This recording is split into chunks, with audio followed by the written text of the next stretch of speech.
Mardi 25 novembre 2014, bonjour à toutes et à tous et bienvenue au plateau de l'émission Grand Jury, une émission proposée par Radio KNTB pour vous permettre de vivre l'actualité à travers les commentaires, analyses et points de vue des confrères journalistes en studio. À suivre sur la 102.7 FM Radio KNTB à Lomé, à Palimé à 14h via Radio VGK, à Aneho via Radio Lumière à 15h. Émission disponible également sur le web, le www.togovision.com, le www.ebenradio.com. Vous pouvez également vous prononcer sur les sujets que nous proposons à travers la page Facebook de l'émission en tapant juste Grand Jury dans le moteur de recherche. Merci donc pour votre fidélité d'écoute. Au micro, appelez-moi tout simplement Rodrigue Aego. Derrière la baie vitrée se trouve Malix Magloire que nous remercions pour la disponibilité, ainsi que Aristide à la caméra. Nous saluons toutes les équipes respectives de nos radios partenaires, Radio VGK, Lumière et Eben. Nous disons bonjour au pasteur Prince Epiphane Doku et sa famille, le ministre Issa Saïbou Samarou, la famille Ameounou Fodjo depuis Agoyivé, la famille Sipé à Soviépé, sans oublier Mensa Mouassi, Claude Dessa et Esso Pacha à Adewi. Le monde entier célèbre ce 25 novembre la journée internationale de la lutte contre la violence faite aux femmes. Nous allons dans cette émission recueillir les avis des uns et des autres autour de cette célébration. L'actualité est également relative à la question des réformes constitutionnelles, institutionnelles et électorales, sujet au cœur de tous les débats dans notre cher pays, le Togo. Nous recevons également pour vous dans ce numéro de votre émission le confrère Ouattara Bakari, rédacteur en chef de Droit Libre TV, accessible sur le lien www.droitlibre.tv basé au pays des hommes intègres. Autour de ce plateau, Justin Anani, journaliste freelance. Bonjour Justin. Bonjour, bonjour à tous les fidèles de cette émission. Et Michel Yao Tchadia, directeur de publication du journal Ouara, Les Vainqueurs. Bonjour Michel Tchadia. Bonjour et bonjour à tous les auditeurs. Et voilà Ouattara Bakari, bonjour. Bonjour et bonjour à tous les auditeurs. Et bienvenue dans le studio artistique de la radio KNTB. Tout le plaisir est pour moi. Et le séjour au Togo? Il va très bien. Grâce à vous d'ailleurs. Grâce à nous, et nous nous réjouissons de vous avoir à nos côtés. On va démarrer avec vous, avec cette première question. Comment se porte aujourd'hui le pays des hommes intègres, le Burkina Faso? Alors, loin de moi l'idée de faire une autopsie réaliste de la situation, mais en tout cas, je pense que jusqu'à preuve du contraire, ça va. Nous avons traversé, je veux dire, le pays a traversé une période très difficile. En moins d'une semaine, beaucoup de choses se sont passées. Et aujourd'hui, tout le monde s'est remis à la tâche. Il y a encore des divergences. Vous savez, on ne sort pas entre guillemets 27 ans de pouvoir comme si on sort d'un bal masqué ou d'un marché de Lomé. Ça laisse des cicatrices et je pense que les uns et les autres sont en train de travailler à cicatriser ces plaies-là de façon à ce que le peuple burkinabé puisse avoir confiance en lui-même, reprendre la marche vers le développement tant souhaité par tous. Voilà. Est-ce que cette tournure a été prévisible? Non, en tant que journaliste et exerçant dans un média qui est chargé donc de défendre les droits humains et la liberté d'expression, j'avoue que on avait vu la chose venir, mais on ne l'avait pas vu venir tout de suite. Hein? Tout le monde disait, à partir de 2015, voilà, il y avait on était sûr que ça allait chauffer, entre guillemets, mais on se disait, c'est à partir de 2015. On n'est pas encore en 2015, on est en 2014. Donc, tout ce qui s'est passé jusqu'à présent, on se disait, non, ça va aller, il y a des prémices. Bon, le président sortant va, à la dernière minute, va entendre raison, il va entendre son peuple. Autour de lui, les gens vont lui dire, écoute, ne fais pas ça.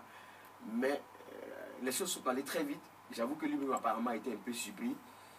Sinon, bon, on serait toujours au stade de faut-il oui ou non réviser l'article 37 de la Constitution du Burkina Faso. C'est ce qui était justement le problème.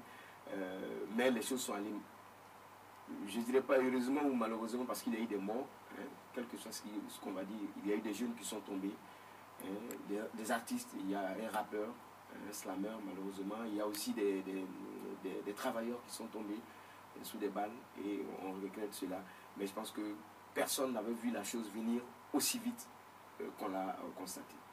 Mais en somme, on a retenu quand même le fait que les gens aient pris conscience de la chose et qu'aujourd'hui il y a déjà un gouvernement de transition qui est mis en place. Avec ce changement de régime, comment entrevoyez-vous le Burkina d'ici 5-10 ans? Alors, je pense que d'ici 5-10 ans, il appartient maintenant aux hommes politiques de refaire le Burkina. Parce que ce qui s'est passé il y a quelques mois au Burkina n'est pas l'œuvre des hommes politiques. Ça, je peux vous le dire. C'est l'œuvre des jeunes qui, dont l'âge varie entre 27 et 30 ans. Des jeunes qui sont nés dans une période où il y avait un monsieur qu'ils n'ont pas connu. Et après, ils se sont dit, le monsieur dont on nous parle tant, qui est Thomas Sankara, si je peux le dire, on nous a tellement bien parlé de ce monsieur, il a laissé tellement de bonnes choses, et on ne peut pas se retrouver dans cette situation. Et c'est cette jeunesse-là qui s'est dit, ok, ben écoute, puisque les hommes politiques, ils sont là à faire des réunions, à faire des rencontres, à faire des colloques, à faire des séminaires, à faire à remplir des stades, des recto verso, à faire des marches, des contre-marches. Mais pendant que le pays doit fonctionner, on doit penser à l'avenir du pays. Nous, jeunes, qu'est-ce qu'on fait? Alors, ce qu'on fait, on s'organise pacifiquement, de façon citoyenne, et puis on demande aux gens de changer les choses. Et je pense que c'est ce qui a changé les choses. Maintenant, il appartient non pas à ces jeunes qui sont sortis pour demander le changement et qui ont obtenu le changement, parce qu'à la dernière minute, ce ne sont pas les hommes politiques qui sont allés discuter avec le président Compaoré. Le président Compaoré, avant de quitter son palais, ce n'est pas le chef de ville de l'opposition à l'appeler. Ce sont 3 jeunes de la société civile qui jusque-là étaient inconnus. Il les a appelés et dit, bon écoutez, votre problème c'est quoi? Ils ont dit, monsieur le président, vous voyez dehors, il faut partir. Donc, il appartient aujourd'hui aux hommes politiques de comprendre que ce sont des jeunes qui se sont sacrifiés et qu'eux-mêmes, ils doivent maintenant prendre conscience que le développement du pays est devant. On doit taire nos divergences. Un tel est ceci, un tel est cela, un tel, on l'a vu boire un coup avec un tel. Non, on arrête ça, on pense au développement du pays, on essaie de faire des compromis pour pouvoir avancer. Je pense que c'est le plus important aujourd'hui. Parce qu'aucun homme politique aujourd'hui ne peut se targuer d'avoir réussi à faire ce qui s'est passé au Burkina. Et même ils reconnaissent que ce sont des jeunes qui n'appartiennent à aucun parti politique qui ont réussi cet exploit-là. Donc, eux, en tant qu'hommes politiques, ils ont une responsabilité énorme devant l'histoire. Et voilà une dernière question avant de donner la parole aux autres confrères pour se prononcer autour de la situation au Burkina face au lendemain donc, de toute cette situation, je veux dire, de la répression et tout ce qui a tourné autour de ça comme scène. On a assisté à une opération Ouagadougou propre. Quel a été le facteur motivateur? Non, je pense que moi-même j'ai été un tout petit peu surpris parce qu'il y a des confrères ayant couvert les événements ce jour-là. J'étais à l'Assemblée nationale qui a été saccagée devant moi. Il y a des confrères qui sont venus par exemple des États-Unis, de France et même des pays de la sous-région. Dès qu'ils ont appris qu'on a incendié le Parlement le jeudi, tout de suite, le vendredi, dans l'après-midi ou le samedi matin, ils étaient à Ouaga. Mais il n'y avait aucune trace de ce qui s'est passé. Parce que dans la soirée du jeudi, des jeunes, les mêmes jeunes qui sont sortis, qui ont revendiqué, malheureusement il y a eu de la casse, avec des organisations de la société civile, ils ont dit mais on ne peut pas laisser comme ça ce chaos là, tout le monde va venir voir ce chaos. On est sorti, on a obtenu ce qu'on voulait. Mais dès demain matin, sortez avec des balais, chacun avec une brouette. Et à l'époque de la révolution, ça s'appelait Opération Manamana, Opération propre. Et je veux dire, c'était spontané. Et le vendredi, samedi, il n'y a plus rien à Ouaga. Il n'y avait plus rien à Ouaga. Aucune trace. Aucune trace. Il y a des confrères qui sont venus avec des caméras pour filmer le bâtiment incendié de l'Assemblée. Ça existe encore. D'aucuns pensent même d'ailleurs puisqu'il s'agit de l'incendie. Voilà. D'aucuns pensent d'ailleurs qu'il faut le laisser là pour le transformer en monument. Et même au centre-ville, où il y a eu des gaz lacrymaux, il n'y avait aucune trace. Donc je pense que le Burkinabé eux-mêmes, les jeunes, les Burkinabés eux-mêmes, ils ont compris.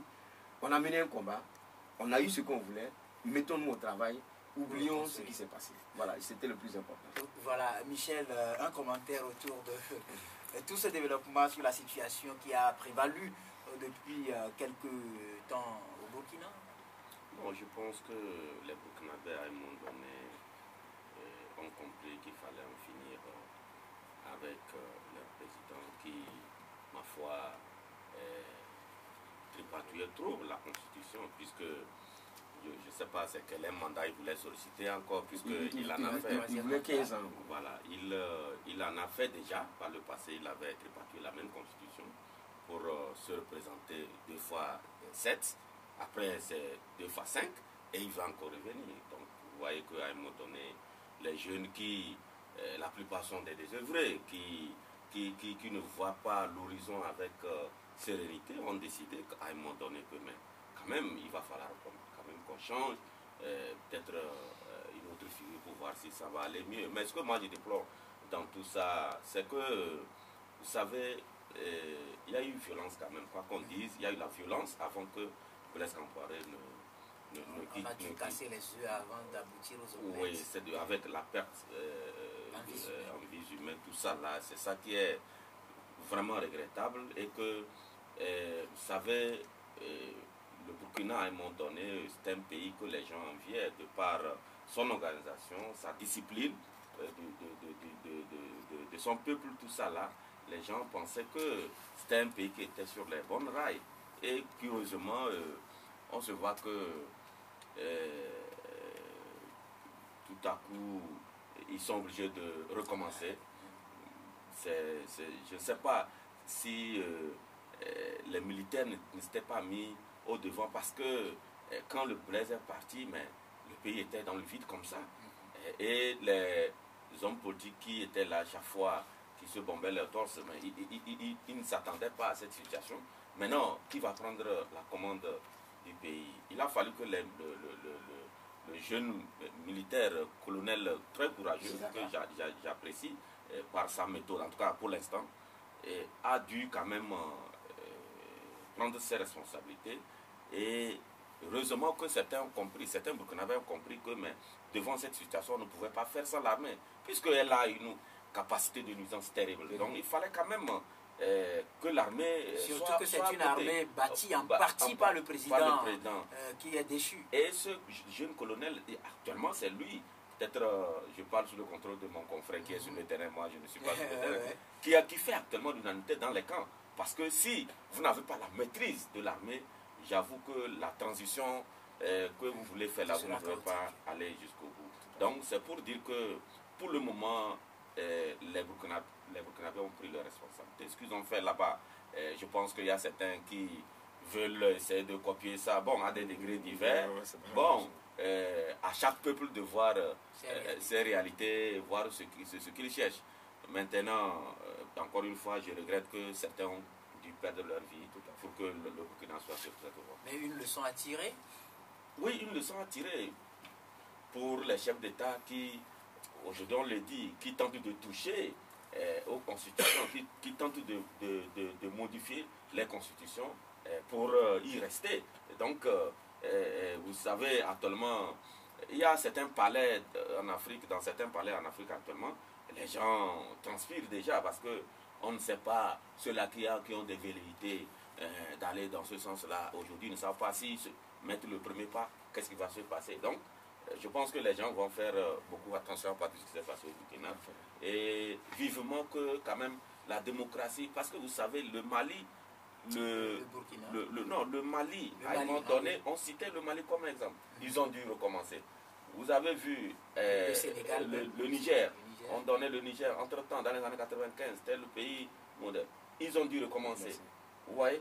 Donc, il faut quand même qu'on fasse un effort que la démocratie soit ancrée. C'est vrai que on souhaiterait que les choses aillent à une vitesse beaucoup, mais la réalité, nous avons fait des années 60 à 2090. Vous avez vu le temps qui a écoulé avant que la démocratie puisse quand même s'installer véritablement. Il faut aller pas à pas pour que nous ayons une démocratie irréversible. Parce que si nous nous précipitons, si nous faisons des choses qui vont, avec le temps, nous amener à faire marche arrière, je pense que c'est les générations à venir qui vont en partir. Oui, Justin?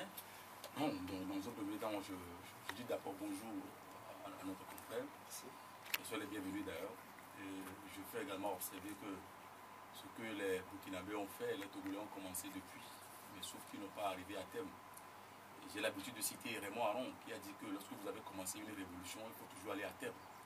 Les Togolais ont commencé la révolution à leur manière. Eux n'ont pas pu aller à terme parce qu'en le sait, il y a des leaders des formations politiques qui se réclament de l'opposition, mais qui en réalité ne sont pas des opposants. Et c'est là où je salue la détermination de la société civile et burkinabé qui a su jouer un grand rôle, surtout la mobilisation des jeunes. Parce que j'ai l'habitude de dire que lorsque vous êtes en face d'une dictature, le dictateur ne va jamais organiser une élection à la transparence. Donc il cherche toujours à organiser à sa manière et il se déclare vainqueur. Autant d'années qu'il faut, il va se maintenir. Donc quitte à la volonté populaire, à ce peuple-là de prendre son destin en main pour venir peut-être un jour à l'autre renverser les donnes. Ça c'est le premier constat, c'est là où je salue le peuple burkinabé pour sa détermination et sa mobilisation aussi à comprendre que l'enjeu aujourd'hui n'est plus cette manière-là où les chefs d'État sont là, ils ont la duplicité pour tromper tout un peuple, toute une masse à longueur de journée. L'autre remarque également que j'ai faite, c'est au niveau de ces pays francophones. Parce que le constat est fait aujourd'hui que c'est la plupart de ces pays francophones où on cherche à tripaturer la Constitution, où on cherche à remplacer le président qui est décédé par son fils et qui cherche par tous les moyens à se maintenir à vita et des dames au pouvoir. Et c'est pratiquement dans ces pays africains, ces pays francophones en Afrique où ce constat est fait. Et c'est là où je dis que la démocratie qui est copiée de l'Occident, normalement, doit être une démocratie pratiquée partout. Mais malheureusement, dans certains pays, bon, on fait de la manière. Dans d'autres, quand vous allez chez les anglophones, il n'y a pas de problème. Quand il concerne peut-être la limitation de mandat. Pourquoi c'est seulement au niveau des pays francophones où on passe par tous les moyens pour se maintenir, on ne veut pas penser tant soit peu, peut-être à la bonne gouvernance pour que la jeunesse puisse sortir de la situation. Donc, si les Burkinabés l'ont fait, je pense que les Burkinabés ont passé un message qui fait aujourd'hui tache d'huile sur le continent. Tous ceux-là qui pensent qu'ils peuvent quand même se maintenir à vie. Maintenant, je pense qu'aujourd'hui, ils ont leur calendrier complètement bouleversé. Et ce courage des Burkinabés aujourd'hui, je le dis, a renversé les tendances. Parce que la position de l'OIF aujourd'hui, l'Organisation internationale de la francophonie, a changé de ton. La France-Afrique a changé de ton. Je crois que vous avez écouté M. François Hollande la fois dernière, au moment où il remettait le prix, il a passé un mot tellement très dur. 2 mandats ou rien dans les États africains, parce qu'on a besoin également des Africains pour se développer. L'Afrique aussi a besoin des Européens. Donc, sur cette base-là, je pense que les Burkinabés ont déjà montré la voie, quitte à ces peuples-là qui sont à la traîne, d'essayer de l'emboîter pour prendre leur destin en main et sortir de la situation qui n'honore pas l'Afrique aujourd'hui. Parce que l'Afrique, j'ai l'habitude de le dire, c'est ce continent où il y a la famine, malgré tout ce que nous avons comme potentialité, c'est ce continent où il y a la guerre, c'est ce continent-là où il y a Ebola, c'est ce continent-là où il y a eu tout un problème. Alors qu'en réalité, l'Africain est prêt aujourd'hui à travailler pour son développement. L'Africain est prêt aujourd'hui à faire en sorte que les choses puissent aller de l'avant. Malheureusement, ce n'est pas le cas. Je pense que c'est la faute à nos gouvernants. Le peuple burkinabé a compris, a renversé la tendance. Donc moi, je ne fais que souhaiter une bonne transition au Burkina Faso pour que ce pays-là serve de modèle au niveau de la sous-région. Je vais juste ajouter en 1 minute rapidement, pour rejoindre mes 2 confrères. Vous savez, c'est un travail de longue haleine. Oui. C'est un travail de longue haleine. Moi, je sais au Burkina Faso, par exemple, moi, je travaille pour une web télé, une télévision en ligne, 3 TV, mais qui a été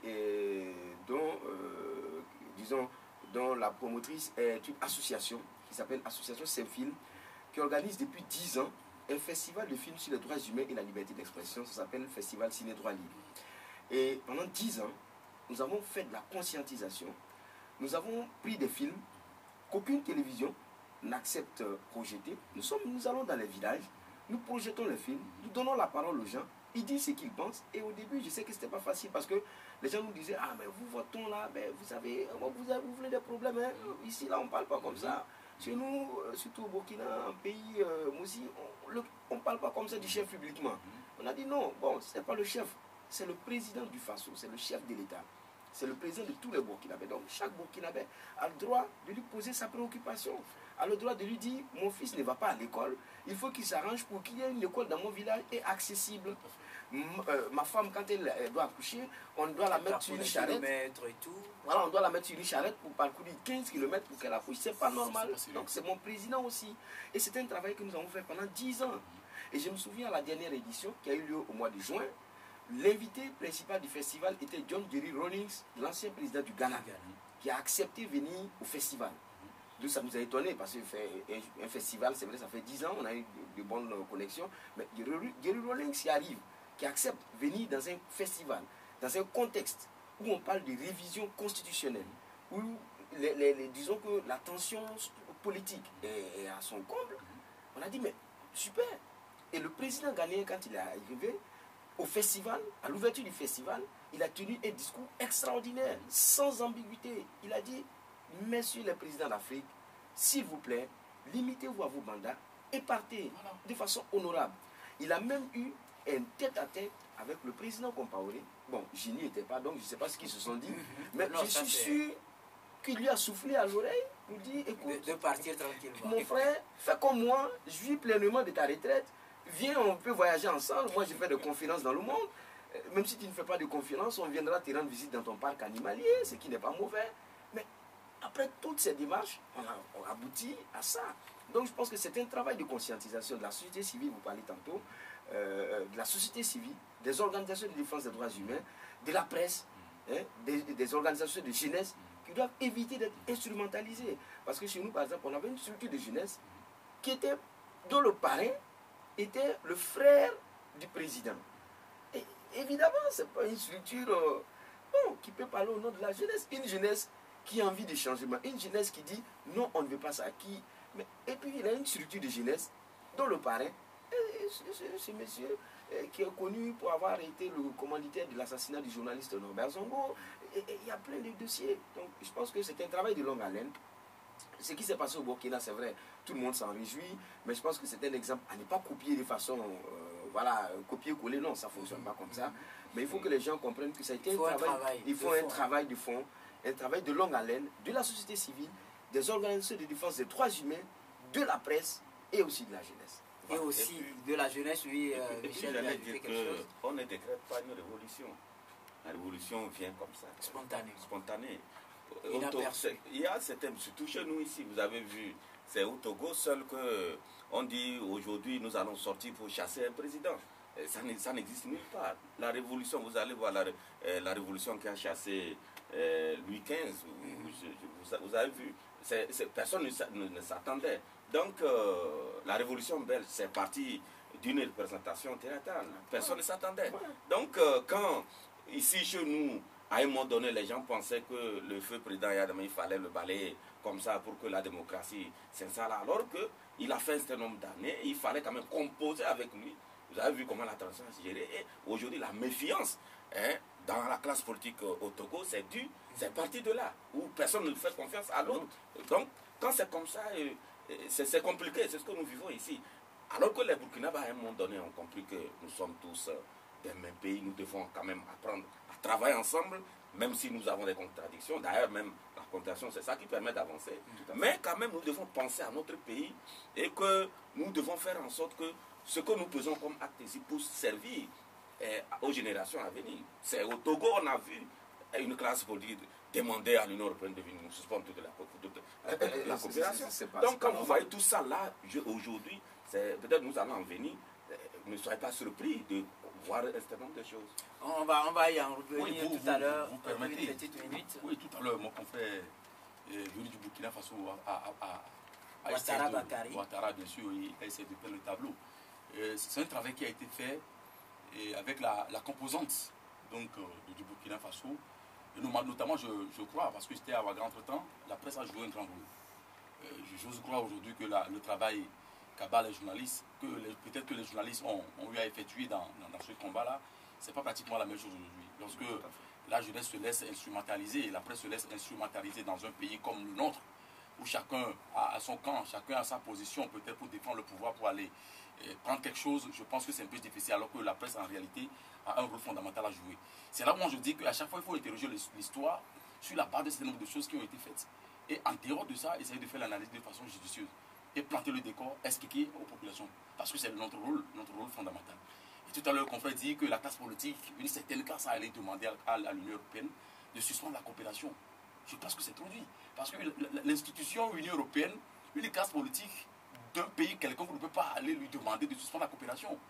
Peut-être vous êtes burkinabé, vous savez pas ce qui s'est passé en 1993, c'est parce qu'il y a eu en 1993, il y a eu des discussions en pleine grève générale illimitée au Togo ici. Et à un moment donné, les émissaires sont arrivés au Togo. Et je me rappelle, c'était le 25 janvier. Et il y a eu un massacre. Et devant les émissaires de l'Union européenne, ça a compliqué la donne de la reprise de la coopération. C'est ce qui a causé l'addition. Mais lorsqu'on évolue un tout petit peu, vers les années 94, il y a eu les législatives. 98, où un certain monsieur J.K. Solepio gagnait. Donc, a gagné au cours de ces élections-là, monsieur Feu Yadema. Et il n'a pas voulu. On a fait chasser le président de la CENI. Qui avait les résultats. Attends. Une certaine madame Awanana qui a fui. en lieu place de l'armée qui a proclamé les résultats. Elle n'a pas fait. L'Union européenne a sorti une déclaration pour dire que l'élection était sortie de son cadre légal. Il y a eu accord, cadre de Lomé, où il a demandé sa parole de militaire, de ne plus se présenter en 2003. Il a modifié la constitution, il s'est encore présenté. Dans cette condition, on ne peut pas demander à l'Union européenne d'accorder la décision au niveau de la suspension de la coopération. C'est là où on dit que nous avons l'obligation d'interroger l'histoire et de dire la vérité au peuple. Donc, tel n'est pas le débat aujourd'hui, mais je pense que les Burkinabés ont fait un travail et la presse a fait un bon boulot au Burkina Faso. Nous avons eu tellement d'écho. Et je pense que sur cette lancée-là, vous l'avez si bien dit, c'est un travail de longue haleine. Et les peuples ont compris aujourd'hui que maintenant, c'est une question de prendre son destin en main. Et je pense que ça fait tâche d'huile. Dans les jours à venir, on va voir ce que ça va donner dans les autres pays où les paysans pensent peut-être à modifier leur constitution. En tout cas, la transition, elle est donnée. Nous allons parler du Togo, mais pas par le sujet politique. Nous allons parler d'une scène d'enlèvement d'écoliers qui a échoué hier à 17h au quartier d'Idiolé, dans une école privée bien connue. Une voiture à bord de laquelle se trouvait un homme de la quarantaine a embarqué dans un premier temps environ 8 enfants. L'on croyait qu'il était le chauffeur des enfants. Subitement, les vrais parents de certains parmi ces enfants se pointent, constatent la scène, mais croyant que c'était un autre parent généreux qui voulait les aider à déposer leurs enfants à la maison. Et quand les enfants ont vu leurs parents, ils se sont précipités de descendre du véhicule de ce monsieur. Le temps pour eux de constater que c'était un imposteur, le monsieur a pris la clé des champs. Rapidement, il s'est taillé. On n'a même pas pu arriver à enregistrer l'immatriculation de son véhicule. Et comme tout le temps, à l'approche de chaque fin d'année, la scène Michel Tadja refait surface. Oui, je pense que normalement la sécurité devrait être alertée pour faire en sorte que ce monsieur soit appréhendé. Parce que si on ne retrouve pas ces traces, je ne pense pas que les parents qui envoient les enfants dans cette école-là, ils vont continuer à le faire tranquillement. Ils auront toujours la peur au ventre. Parce que c'est ce que vous dites là, c'est vraiment grave. Grave, très grave. Ça va mettre les parents dans une anxiété permanente. Ce n'est pas normal. Et quand vous dites ça, ça me rappelle une scène. Il y a de cela, je pense, 3 semaines. Ça va faire bientôt un mois. J'étais allé vers Agoïsokosto où j'ai vu un accouplement. Comme ça, j'ai vu même la sécurité des jeeps militaires qui étaient là-bas. Et bon, j'ai essayé de voir qu'est-ce qui se passait. Il y avait un monsieur qui était dans une clôture. Je demande qu'est-ce qui se passe avec ce monsieur. On me dit que c'est comme ça. Il a appelé une petite fille qui vendait les galettes de soja. Et il lui demande de voir quelque chose dans une direction. Et quand la petite a commencé à regarder, il s'est jeté sur la petite fille. Il voulait l'étrangler. Quelqu'un a vu la scène, il a crié. Le gars a commencé à s'enfuir. Et les gens, quand même, très courageux, se sont mobilisés pour l'arrêter. Mais on ne sait pas qui a alerté la police. Il était en train d'être lynché carrément quand, entre-temps, la sécurité est arrivée. Mais pour l'extirper de là, mais ça n'a pas été facile. Bon, nous avons repris cette info. Moi, j'ai trouvé ça curieux. Je pensais que peut-être les autorités à un niveau donné devaient parler de cela. J'ai observé une semaine, la semaine passée, notre journal a sorti cette information pour attirer l'attention des parents, parce que nous sommes à la fin de l'année, généralement, il y a la recrudescence de ces actes crapuleux, il y a les trafiquants d'organes humains et autres criminels qui déambulent dans nos villes et campagnes. Il va falloir que les parents fassent extrêmement attention. Je pense que ce que vous venez de dire là, ça doit quand même interpeller l'autorité à un niveau donné pour que la sécurité soit beaucoup plus renforcée et que les parents soient beaucoup plus vigilants. Si vous amenez déposer votre enfant à l'école, si vous lui donnez des instructions fermes, si vous ne venez pas, il n'a qu'à continuer à attendre. Puisqu'il y a la sécurité, il y a les gardiens qui sont à l'école. L'enfant peut rester jusqu'à 19h, vous viendrez le chercher. C'est mieux que, entre-temps, quelqu'un passe comme ça, alors que vous ne savez pas qui est ce monsieur. Donc, vigilance à tous les niveaux. Vigilance à tous les niveaux. Nous allons observer une courte pause et revenir juste après ceci.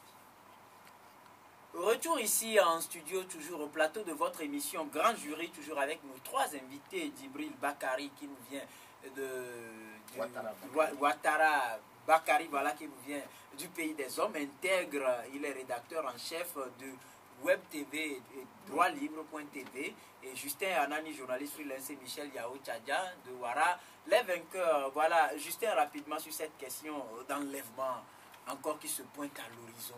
Ça craint. Non, je pense que c'est l'occasion pour les parents d'être tellement aux aguets, parce qu'à la porte de la fête de fin d'année, on ne fait qu'assister à des scènes de ce genre. Donc on aura l'occasion peut-être de sensibiliser plus les parents pour que chacun à son niveau puisse être aux aguets, faire en sorte que ces genres de comportements pour des gens qui sont tellement véreux et qui profitent dans des circonstances pour enlever les enfants. Nous avons eu également à notre temps parlé de ces situations-là de par le passé. Mais je pense qu'à chaque fin d'année, il faut essayer de réactiver donc, la sensibilisation pour que les parents puissent quand même savoir ce qui se passe et prendre des précautions.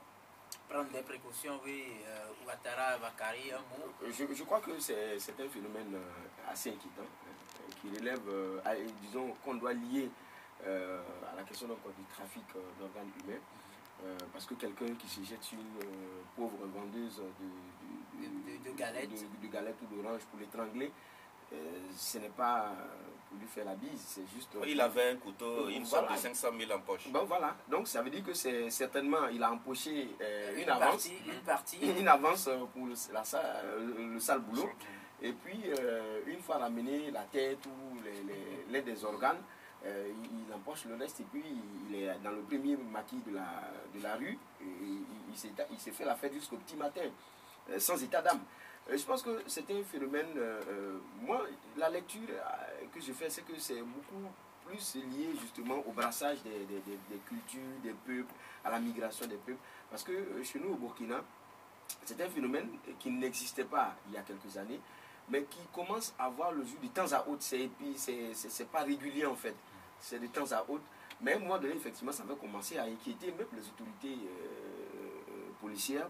Et les populations elles-mêmes ont eu à prendre conscience que sans leur implication dans la lutte contre ce phénomène-là, c'est une lutte qui est vouée à l'échec. Donc, il y a une espèce de police de proximité, une espèce de collaboration étroite entre les populations qui, chaque fois qu'il y a des mouvements suspects, il y a des actes suspects, il y a des personnes suspectes qui se mettent un peu à l'écart, qui mènent des activités pas très bien, qui sortent à des heures bizarres, qui rentrent, qui ne mènent pas la vie que vous et moi on mène. Et qui ne travaillent pas, parce qu'on voilà. Ne les voit pas. Non, on ne les voit pas. Voilà, des gens qui viennent louer une villa, qui n'entrent que le soir vers 22h, qui n'en sortent que qui n'envoient, peut-être qu'ils ont une domestique à la maison, qu'ils envoient à midi aller chercher à manger, mais qui ne sortent jamais la journée, qui sortent la nuit. C'est des signaux qui interpellent en fait. Donc la population, voilà, la population, heureusement, jusqu'à maintenant, joue le jeu, collabore avec la police. Quand une scène pareille existe dans un quartier, aussi reculé soit-il de Ouaga, au bout d'un mois, 2 mois, on interpelle la police qui commence à faire des investigations. Donc ça fait que le phénomène est moindre. C'est vrai que de temps à autre, on voit des gens, mais je pense que tel que vous l'avez raconté, chez nous, bon, j'avoue que depuis un bon bout de temps, on n'en a pas entendu parler. Voilà. Mais c'est dû au fait que les peuples circulent, les gens circulent. Voilà, et puis il y a la question du gain facile. Voilà, quelqu'un peut quitter un pays de la sous-région pour juste aller à Ouaga pour accomplir cette besogne-là. Il prend une partie de l'argent, il dit bon, au lieu de le faire par exemple à Lomé, à Cotonou, ou à Abidjan ou à Accra, je vais aller le faire à Ouaga. Et il arrive à Ouaga, il se met dans la première école où il voit un enfant qui sort de l'école. Il dit ah, coucou, ça va? Ton papa dit qu'il ne pourra pas venir, je vais te chercher. Et quand l'enfant, comme lui l'a dit, n'a pas reçu d'instructions fermes, quand les parents ne donnent pas d'instructions fermes aux enfants, l'enfant, bon, voilà, il suit le premier venu. Donc, il suit ce monsieur et puis il est porté disparu. Et ça c'est inquiétant. Voilà. Moi, je me souviens, il y a quelques années, j'ai envoyé un de mes amis très proche qui vient chez moi à la maison régulièrement, que mes enfants connaissent. J'étais un peu coincé au boulot. J'ai demandé à mon ami, je l'ai appelé. J'ai dit, bon, écoute, passe à l'école de mon fils, le chercher, parce que là, je ne pourrais pas venir. Le monsieur, il arrive à l'école. Il y a la dame qui est arrêtée à la porte. L'enfant, il sort. Le monsieur, il salue l'enfant, ça va, ton papa dit de venir te chercher. Et la dame qui dit non, c'est pas possible. Si l'enfant te reconnaît, mais moi je ne vous connais pas, monsieur. Voilà. Le monsieur dit, mais tu me connais, c'est tonton Samuel. Il dit, bon oui, tonton Samuel. Et il y a combien de tonton Samuel? Voilà. Donc, il était obligé de m'appeler. Et la dame a dit, non, pas question. J'étais obligé de quitter le boulot pour venir. Donc, je pense que c'est des comportements qu'il faut adopter pour faire face justement à ce type de phénomène. Voilà, la grande sensibilisation, attirer l'attention des parents, Justin, pour que cette scène ne se produise pas. Mais pas seulement les parents, il y a aussi tout à l'heure, parce que Ouattara Bakari a parlé tout à l'heure, des agents de sécurité qui sont généralement postés devant les établissements scolaires, parce que la scène d'hier s'était produite également en face de l'agent de sécurité qui ne s'est rendu compte que tardivement lorsque le monsieur filait. C'est une question de sensibilisation, parce que sans la sensibilisation, chacun à son niveau ne peut pas quand même maîtriser ce qu'il a lieu de faire. Donc c'est là où moi, tout à l'heure, je parlais de la sensibilisation. Par le passé, on en faisait, mais à un moment donné, donc, on n'en parlait pas trop. Donc aujourd'hui que le phénomène le fait encore surface, il va falloir revenir sur la sensibilisation pour l'accentuer, pour que chacun à son niveau puisse quand même savoir ce qu'il a lieu de faire pour éviter ce genre de phénomène. Voilà, je reste avec vous pour aborder la question des réformes institutionnelles, constitutionnelles et électorales dans notre cher pays, le Togo. Le sujet est au cœur de tous les débats vendredi dernier. Le sujet était dans la rue, au cœur de deux marches, l'une organisée par l'Union pour la République, le parti au pouvoir, et l'autre par CAP 2015, combat pour l'alternance politique en 2015. Quelle analyse vous faites de ces deux sorties? Bon, d'emblée, je dis que, quoi qu'on dise aujourd'hui, sans pourtant rentrer dans ces histoires de chiffres, tel a mobilisé, tel ou tel a mobilisé, tel, moi je fais tout simplement observer que le Togo a des problèmes. Le Togo a des problèmes en ce sens que si un jour ouvrable, un vendredi, le gouvernement a décrété, c'est pas les écoles closes, pour assurer la sécurité des enfants. En dehors de ça, on sait que les enfants ont été convergés énormément dans la marche de l'autre côté au niveau du pouvoir, les enseignants aussi. Donc je ne vais pas rentrer dans ces détails-là. Si vous le voulez, on va en parler. Et de l'autre manche, les écoles sont fermées, l'activité économique a complètement ralenti. On a senti une grande mobilisation de l'autre côté, du côté du pouvoir, parce que les gens ont été convergés en bon nombre de l'intérieur du pays, comme des bétails, comme quelqu'un l'a si bien dit la fois dernière. Et de l'autre côté, à qui on a distribué. On va dire des Togolais, parce qu'ils sont... Oui, je n'en disconviens pas, La liberté d'expression, la liberté d'opinion, donc ce sont des Togolais qui se sont mobilisés. Les gens ont accepté, parce qu'à un moment donné, ils ne trouvent pas peut-être à faire. Ils pensent que Bernard se mobiliser pour marcher, prendre de l'argent, prendre des gâchettes, prendre de macaroni, de riz, tout et manger. Donc c'est une très bonne chose, des t-shirts. C'est une très bonne chose, c'est le choix. Donc je ne suis pas là peut-être pour contester à qui que ce soit ce qu'il a lieu de faire.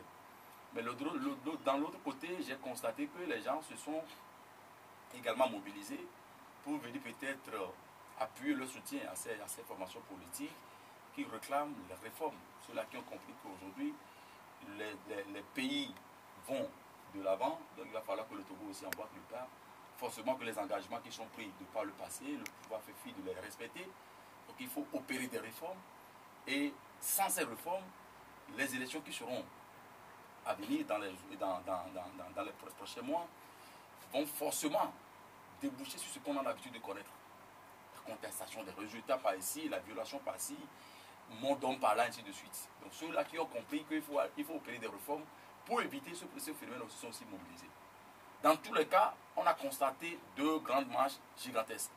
Donc moi, ma conclusion, c'est que les Togolais sont sortis dans les rues. D'un côté, ceux qui manifestent le mécontentement, qui pensent qu'il faut limiter le mandat, qui pensent qu'il faut opérer des réformes, qui pensent qu'aujourd'hui, il va falloir que le Togo soit un pays démocratique. Et de l'autre, ceux-là qui estiment que ça va très bien, il faut soutenir le régime à continuer. Dans tous les cas, il y a problème.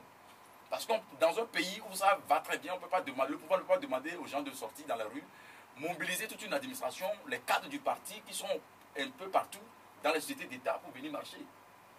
Et au finish, distribuer des sous, on a pris des centaines de millions peut-être mobilisés à cet effet. Alors que ça peut servir à construire des écoles, à aménager des écoles qui sont à l'intérieur du pays. Les populations n'arrivent pas à trouver de l'eau potable à boire.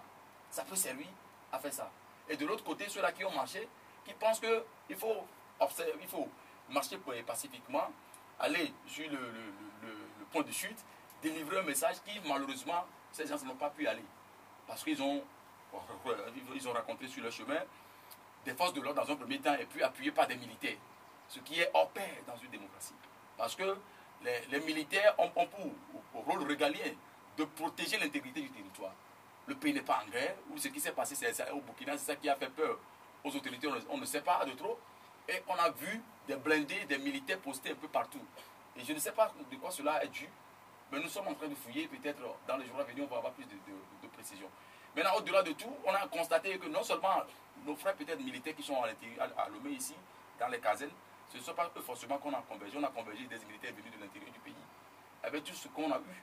Certains qui sont, les corps habillés qui sont retrouvés dans des situations difficiles, qui sont partis complètement casés dans une maison où nous sommes partis. Apparemment, c'est un peu compliqué. Donc, en conclusion, ce qui s'est passé la fois dernière démontre aujourd'hui que le Togo a des problèmes. Donc, pour que le Togo sorte de ce problème-là, il va falloir faire en sorte que le dialogue s'instaure de nouveau. L'entente entre les leaders de la classe politique. Et à ce que le jeu démocratique soit joué. Jouer le jeu démocratique, c'est d'éviter ce que le Burkina a connu, tout et tout, pour notre pays. Faire en sorte que les réformes qui sont prescrites par l'accord politique global, que ce soit tout ce qu'on a connu peut-être au niveau du reliquat des 22 engagements, tout et tout, il va falloir que tout ça, même la recommandation de la CVJR, il va falloir que tout ça soit respecté. Si ça se respecte, je pense que bon, le Togo va devenir un pays, excuse-moi, normal, où les écoles ne seront plus fermées, où les activités économiques vont aller paisiblement. Donc voilà ce que j'ai à dire par rapport à ces deux manifestations de la fois dernière. Voilà, Michel Yaoutadia, par rapport aux sorties des deux côtés la dernière fois, apparemment qui parlent de la même chose, les réformes, mais le cadre, c'est le cadre qui pose problème. Non, moi j'ai constaté tout simplement que le Togo est en train d'avancer. Le Togo évolue en termes de démocratie parce que la liberté de manifester est aujourd'hui une réalité au Togo où tout groupe d'individus a la possibilité de manifester. C'est vrai que les partisans du parti au pouvoir pendant un certain nombre d'années, on ne les voyait pas. Bon, certains pensaient que chaque samedi, le fait de battre le pavé, ils étaient les seuls qu'on pouvait voir au Togo.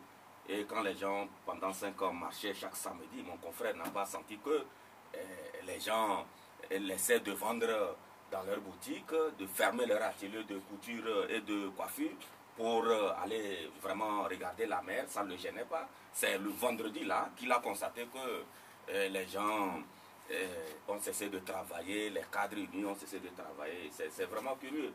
Mais ce que je sais, c'est que les partisans de l'UNI ont décidé cette fois-ci de marquer leur présence dans le débat politique, de soutenir les instants, puisque c'est de ça qu'il est question aujourd'hui, parce que si réellement de l'autre côté, quand on nous dit qu'on manifestait pour les réformes, je pense qu'à partir du moment où on a introduit une proposition de loi CAP 2015 avec le tandem Adika, je pense qu'on pouvait donner le temps aux députés de travailler convenablement, avec sérénité, pour pouvoir peut-être aboutir à quelque chose. Mais on ne l'a pas fait. On a projeté la marche. C'est vrai, on a projeté la marche avant le dépôt, mais à partir du moment où on a laissé le projet de loi, je pense que la marche ne servait plus à rien. Mais si on a décidé de la maintenir, c'est les gens ont quelque chose derrière la tête. Et nous sommes tous Togolais, on sait comment ça se passe. Et le parti au pouvoir n'a pas voulu se faire surprendre parce que tout ce qui s'est dit il y a quelques semaines depuis ce qui s'est passé au Burkina, tout ce qui s'est dit dans la classe politique, tout le monde n'est pas, en tout cas, personne n'est con pour ne pas lire les événements et prendre des dispositions. Maintenant, comme on me dit qu'on a convoyé des gens de l'intérieur à qui on dispose de l'argent, je pense que par rapport à ça, moi je n'ai pas grand chose à dire parce que chaque parti a ses moyens de mobilisation. Et si moi j'étais à Senkassi, si moi j'étais à Senkassi et je faisais partie du parti uni, cette marche-là, si je me sens concerné, je vais descendre. Celui qui est à Sobosito, à Goïsobosito, s'il doit aller à Colombe de la Paix pour commencer la marche, il ne va pas venir à pied. il va venir à bus ou je ne sais pas, à voiture. Donc on ne va pas les interdire cela. Et bon, vous voyez, chaque fois qu'on parle de distribution de billets de banque, tout ça, vous savez, depuis les mouvements démocratiques à ce jour, c'est ce langage qu'on sert tout le temps. On pense qu'en le disant, ça va peut-être intimider qui que ce soit. Je pense que les militants de UNIR savent ce qu'ils sont en train de faire. Parce que ceux-là qui sont aujourd'hui dans CAP 2015, c'était eux qui étaient dans l'UFC. Et quand on a signé l'APG, qui considère aujourd'hui pour eux la Bible, à chaque fois, c'est de l'APG qui parle, c'est l'APG qui a demandé à tous les partis signataires d'aller dans le gouvernement pour enclencher les réformes. Ils ont refusé d'aller dans le gouvernement. Et d'ailleurs, Wumbo, pendant des années, a voulu appeler la classe politique à des discussions. L'opposition, notamment ceux-là qui sont aujourd'hui dans CAP 2015, c'est eux qui refusaient. Et Oumezounou a continué dans ce sens. D'ailleurs, à l'époque, en 2012, quand ils ont créé leur fameux CST, mais quel langage ils nous tenaient ici?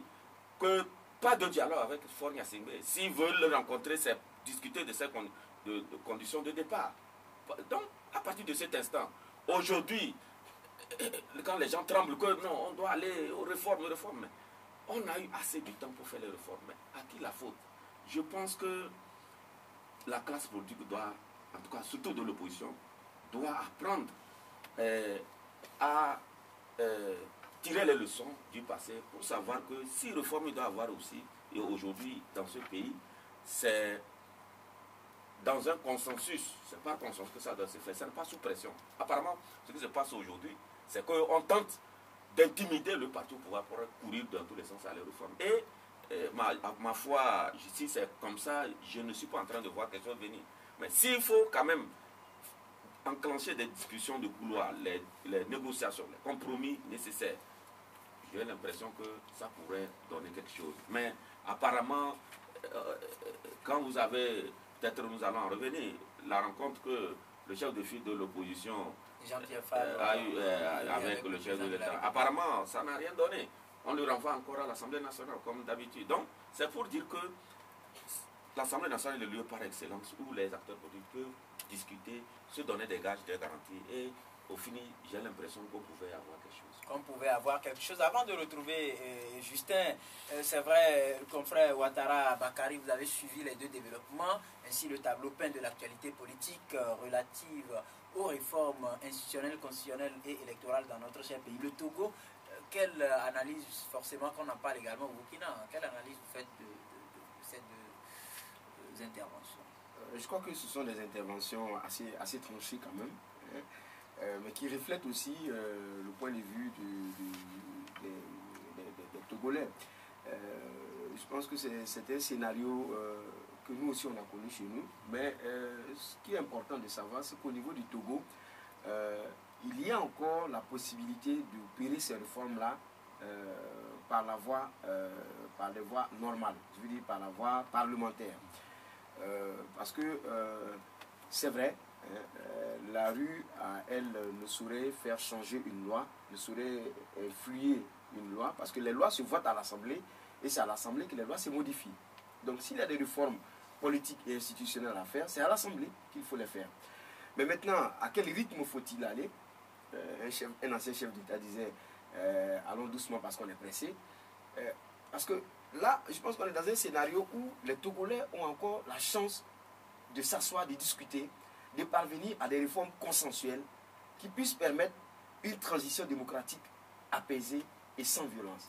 Parce que ce à quoi on assiste aujourd'hui, on a d'un côté CAP 2015, on a de l'autre côté l'UNIR, je crois.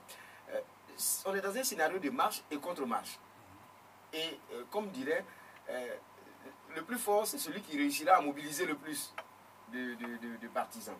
Mais quels sont les indicateurs qui montrent que c'est toi qui as mobilisé plus que moi? Tout le monde se réclame du peuple. Au niveau du parti au pouvoir et ses affiliés se réclament du peuple. L'opposition et affiliée se réclament du peuple. Mais finalement, la légalité et la légitimité du peuple se trouvent où? Point d'interrogation. Alors, pour revenir, pour faire un petit parallèle, même si ce n'est pas évident, c'était la même chose il y a encore quelques mois au Burkina, où on se disait il y a un parti au pouvoir qui a une majorité avec une mouvance. Hein, et ensuite, il y a une opposition avec d'autres partis affiliés. Et à l'Assemblée nationale, on a un parti au pouvoir et ses mouvanciers. Le parti au pouvoir, lui seul, n'est pas majoritaire. Donc, toute réforme qu'on veut opérer à l'Assemblée nationale, le parti au pouvoir est obligé d'être, disons, de s'attirer les bonnes grâces des autres partis qui ont un peu plus de députés. Donc, une fois qu'on a tous ces tous ces partis qu'on met ensemble, plus le parti au pouvoir, on a la majorité, même si c'est à 3 ou 4 députés en plus. C'est déjà pas mal pour opérer des réformes à l'Assemblée nationale. Mais on était dans un contexte où, même quand on dit qu'on a la majorité à l'Assemblée, on n'est pas sûr que cette majorité-là va voter pour nous au moment du vote final. Parce qu'à l'Assemblée, c'est bien, on discute, on échange, on se chamaille sur le projet, on fait des amendements. Mais quand il s'agit du vote, le vote, il est secret. Le vote, il est secret. Et au niveau de l'opposition, ils se sont dit aussi, écoutez, nous sommes une opposition, avec nos députés, on peut constituer quelque chose d'assez intéressant pour faire basculer la majorité. Mais est-ce qu'en notre sein, la majorité n'a pas approché quelques-uns de nos députés pour leur filer des enveloppes sous table, de façon à ce qu'au sorti du vote, nous aussi on soit surpris. Nous aussi on soit surpris. Voilà. Donc, on est dans un contexte de suspicion globalisée. Un peu de méfiance. Un peu de méfiance. Un peu de méfiance. Et c'est tout ça, malheureusement, qui conduit dans la rue. Et dans la rue, ça conduit toujours, malheureusement aussi, à la violence. Et c'est ce qu'il faut éviter.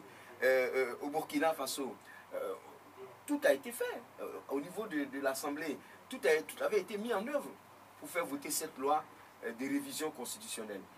On était même allé à interner des parlementaires. On les a soustraits de leur domicile. On les a mis dans un hôtel qui est juste à côté de l'Assemblée nationale, de façon à ce que le lendemain matin, ils puissent juste à pied rejoindre le Parlement. Et accomplir leur boulot. Et ce qui n'était pas évident. Parce que moi, en m'internant à l'hôtel, en allant à l'Assemblée, qu'est-ce qui prouve que consciencieusement, même si j'ai empoché 5 millions, qu'est-ce qui prouve que consciencieusement, mon vote va refléter les 5 millions que j'ai empochés? En tout cas, ça c'est... Donc, je pense qu'il faut que les Togolais ont la chance aujourd'hui d'avoir un cadre de dialogue et de concertation. Vous l'avez dit tantôt, le chef de l'État a reçu le chef de file de l'opposition. Moi, j'ai dit, il faut craindre que ce ne soit des rencontres publicitaires. C'est-à-dire qu'à but de dire au peuple, vous voyez, on discute, on se concerte, ça ne fonctionne pas comme ça. Il faut que ce soit un dialogue sincère, franc. Quand on voit le chef de file de l'opposition, le chef de l'État, qu'il discute des problèmes, des réformes.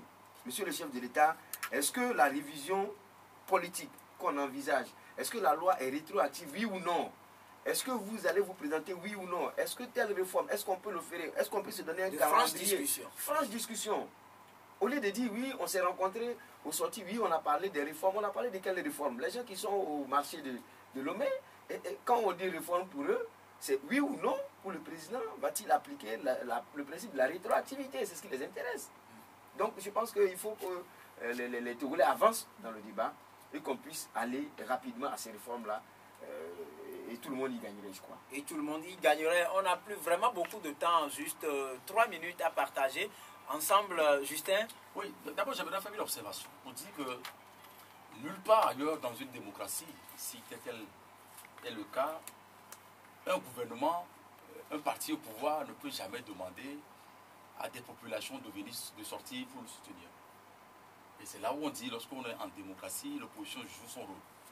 Et la pression, le seul moyen que les tests donnent à la masse, c'est par des manifestations. Donc lorsqu'un gouvernement est en difficulté, je pense que c'est en ce moment-là où on passe par tous les moyens peut-être pour ramasser les gens, pour leur donner de l'argent, pour essayer d'organiser ce qu'on appelle des contre-manifestations. Le confrère l'a fait observer, il est venu du Burkina Faso, Ouattara l'a fait observer tout à l'heure, parce qu'au Burkina Faso, il s'est passé des comportements comme ça du président Blaise Compaoré. Tantôt c'est la mobilisation au niveau du stade, tantôt c'est dans les rues. Je me rappelle, j'étais à Ouaga entre-temps, je me rappelle c'est quoi. C'est en octobre 2011, j'étais dans mon quartier là-bas à Dazesgo, en face de la station Gare de l'Est. Et j'apprenais que l'opposition organisait une manifestation, curieusement je suis sorti, il n'y avait pas tellement de monde. Après tout, c'est Blaise Compaoré qui a réclamé comme quoi, voilà, ce sont eux qui ont mobilisé plus de monde. Aujourd'hui, le constat est là. On ne peut pas continuer par évoluer sur la part de la duplicité.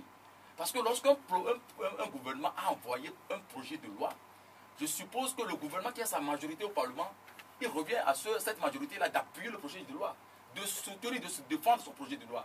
C'est ce que dit les tests. Et c'est la démocratie en termes normal. Mais un gouvernement à qui on n'a pas forcé la main, qui a rédigé un projet de loi, qui l'envoie au Parlement, et bizarrement, c'est l'opposition qui a défendu le projet de loi du gouvernement, qui a voté pour, et sa majorité a refusé. Et ça n'a pas eu de conséquences. C'est dans quel pays ça? Donc ça veut dire qu'on veut faire une chose et son contraire à la fois. Parce que si la dernière rencontre qui demande aujourd'hui à aller au Parlement pour aller trouver des consensus, mais le chef de l'État sait qu'on va trouver des consensus au Parlement. C'est la loi de la majorité. C'est ce qui amène à dire que le chef de l'État ne voulait pas opérer des réformes. Si on nous fait savoir qu'on a signé l'accord politique global et que certaines formations politiques ont refusé d'aller au gouvernement, ça n'empêche pas le chef de l'État, avec sa bonne volonté, d'opérer des réformes. On va revenir dessus dans une autre occasion. Oui, Michel Tchadja. Non, je pense qu'il ne faut pas distraire les gens. C'est-à-dire qu'on a connu ça. Hein. Le Togo avance. Il avance. N'en déplaise à ceux qui pensent que nous pétinons. À mon avis, je pense que nous évoluons. Il suffit que les gens aient la bonne volonté des deux côtés. Parce que aujourd'hui, de quoi il est question? Il est question de réforme. Le gouvernement, en introduisant ce projet de loi à l'Assemblée nationale, n'était pas en train de jouer à la comédie. C'est des gens quand même responsables. Ils savaient ce qu'ils sont en train de faire. Mais si en face, au cours des discussions, s'ils n'ont pas reçu de garantie d'engagement, parce que la démocratie, en politique, c'est les arrangements. C'est ça qui fait bouger. Si moi je ne suis pas sûr que je vais obtenir ceci de vous, moi je ne vais pas avancer. Ça, aux États-Unis, en France, partout, c'est comme ça. C'est comme ça. C'est ça qui a fait que, mais à un moment donné, les partisans d'UNIR ont dit, mais si tel est le cas, si vous avez cette position, nous on ne peut pas avancer. Il veut quelle garantie? Mais écoutez, tu es journaliste. D'abord, tu as dit entre-temps ici. On va y revenir. On va y revenir. Tu es journaliste, tu as les preuves. Les résultats sont là. Malheureusement, allez interroger les recommandations de l'Union européenne. C'est des propos comme ça. Lorsque vous évoluez en termes de militants, je suis désolé